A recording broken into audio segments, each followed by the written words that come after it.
તો હવે વાત મૌની અમાવસ્યાને લઈને હિન્દુ ધર્મમાં સૌની અમાવસ્યાનું જે મહત્વ છે સૌની નજરોમાં ખૂબ જ વધારે માનવામાં આવે છે। મૌની અમાવસ્યાનું ધાર્મિક મહત્વ પણ વધારે રહેલું છે। આ દિવસે લોકો મૌન વ્રત પાળે છે અને સ્નાન ધ્યાન કરે છે। પરંતુ શું તમે જાણો છો કે મૌની અમાવસ્યા શા માટે ઉજવવામાં આવે છે અને તેનું ધાર્મિક મહત્વ?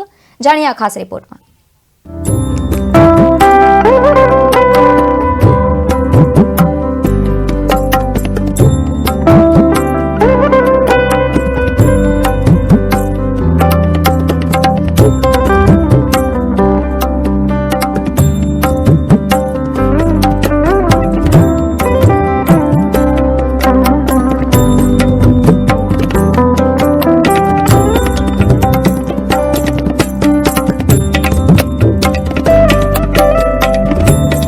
આવતીકાલે તારીખ 29 બુધવારે સવારે 7:27 પોષ વદની અમાસનો પ્રારંભ થશે અને સાંજે 6 વાગ્યે સમાપ્ત થશે। આ અમાસને મૌની અમાસ તરીકે ઓળખવામાં આવે છે।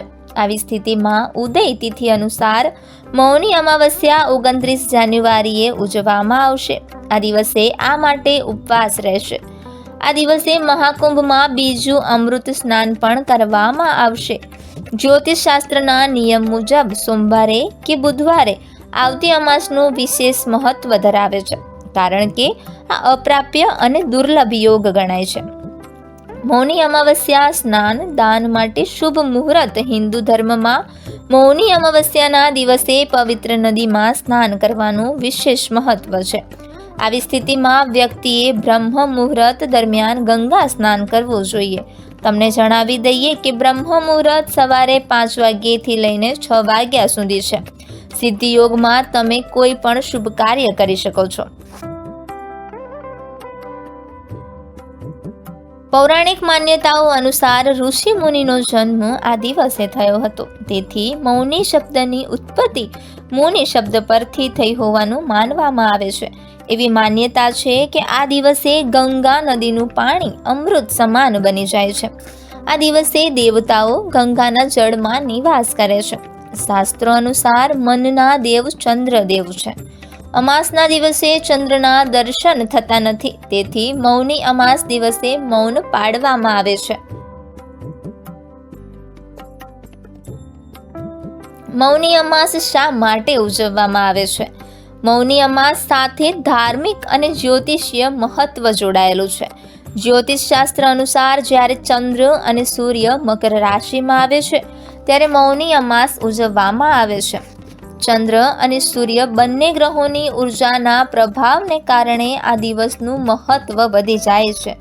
જ્યોતિષશાસ્ત્રમાં સૂર્યને પિતા અને ધર્મનો કારક માનવામાં આવે છે, તેથી જ્યારે સૂર્ય અને ચંદ્ર મકર રાશિમાં આવે છે ત્યારે મૌની અમાસ ઉજવવામાં આવે છે। આ જ કારણ છે કે આ દિવસે દાન કરવાથી અનેક ગણો ફાયદો થાય છે। કુંડળી દોષના જાતકોએ શું કરવું જોઈએ? જ્યોતિષાચાર્ય આશીષ રાવલના જણાવ્યા અનુસાર અમાસની તિથિના દેવતા પિતૃ હોવાથી તમામ પિતૃગણની પૂજા અર્ચના કરવી જોઈએ। સાથોસાથ જે જાતકની કુંડળીમાં ચાંડાલ યોગ, વિષ યોગ, કાલસર્પ યોગ, શ્રાપિત યોગ જેવા અશુભ યોગ હોય તો તેને નિવારણ માટે શિવજીને જળ અભિષેક કરી શકાય છે। તેમજ લઘુરુદ્ર મહાપૂજા સાથે ગરીબને દાન આપવાનું વિશેષ ફળદાયી નીવડશે। મૌની અમાસ પર સ્નાન કર્યા પછી તલ, તલના લાડુ, તલનું તેલ, આંબળા, કપડાં વગેરેનું દાન કરવું। આ દિવસે ગરીબો, સાધુઓ, મહાત્માઓ અને બ્રાહ્મણોને ભોજન કરાવો અને તેમને ઊનના વસ્ત્રો જેવા કે ધાબળા વગેરેનું દાન કરવું। આ દિવસે ગોળમાં કાળા તલ ભેળવીને લાડુ બનાવવા જોઈએ અને તેને લાલ કપડામાં બાંધીને દાન કરવા જોઈએ। આ દિવસે સ્નાન અને દાન વગેરે સિવાય પિતૃ શ્રાદ્ધ પણ કરવું જોઈએ। હિન્દુ ધર્મમાં દરેક તિથિનું અલગ વિશેષ મહત્વ હોય છે, તેમાં અમાસનું પણ વિશેષ મહત્વ છે। આ વખતે જે અમાસ આવશે તેનું મૌની અમાસ તરીકે ઓળખાય છે। આ દિવસે ખાસ પૂજા સાધના કરવી જોઈએ। આજના દિવસે ખાસ કરીને ઈષ્ટદેવની સાથે પિતૃઓની પૂજાનું પણ ઘણું મહત્વ છે। પિતૃઓની પૂજા કરવાથી તમારા અટકેલા કામ આગળ વધશે, તો સાથે જીવનમાં પણ સુખ શાંતિનો અનુભવ થશે. મૌની અમાસ પર મહિલાઓએ પોતાના સૌભાગ્યને વધારવા માટે પીપળાના ઝાડ નીચે બેસીને ભગવાન વિષ્ણુની પૂજા કરવી જોઈએ. આ દિવસે પીપળાના ઝાડની પરિક્રમા કરવી જોઈએ. શાસ્ત્રો અનુસાર આ દિવસે નર્મદા, કાવેરી, ગંગા, સિંધુ અને અન્ય પવિત્ર નદીઓમાં સ્નાન કરવું જોઈએ. આમ કરવાથી ઘણી બધી ખામીઓ દૂર થાય છે. આ વર્ષે મૌની અમાવસ્યા 29 જાન્યુઆરીએ આવી રહી છે. આ દિવસે ભક્તો ગંગા, નર્મદા અને અન્ય પવિત્ર નદીઓમાં સ્નાન કરશે તેમજ ભગવાન વિષ્ણુની પૂજા વિધિ મુજબ કરવામાં આવશે. મૌની અમાવસ્યા પર પવિત્ર નદીઓમાં સ્નાન કર્યા બાદ દાન કરવાથી પુણ્ય પ્રાપ્ત થાય છે. આ દિવસે મૌન વ્રત રાખવાની પરંપરા છે. જો કે ઘરના લોકો માટે દિવસભર મૌન રહેવું થોડું મુશ્કેલ છે. આવી સ્થિતિમાં ગૃહસ્થ પૂજા કર્યા પછી મૌન ઉપવાસ તોડી શકાય છે. શાસ્ત્રો અનુસાર મૌની અમાવસ્યાના દિવસે પવિત્ર નદીમાં સ્નાન કરવાથી પુણ્યનું ફળ અનેક ગણું વધી જાય છે. આ દિવસનું ધાર્મિક મહત્વ વધુ છે. મૌની અમાવસ્યાના દિવસે ઉપવાસ કરનાર વ્યક્તિએ દાન કરવું જોઈએ. આ દિવસે જરૂરિયાતમંદ લોકોને ભોજન કરાવવું જોઈએ. આમ કરવાથી પિતૃઓની કૃપા પ્રાપ્ત થાય છે.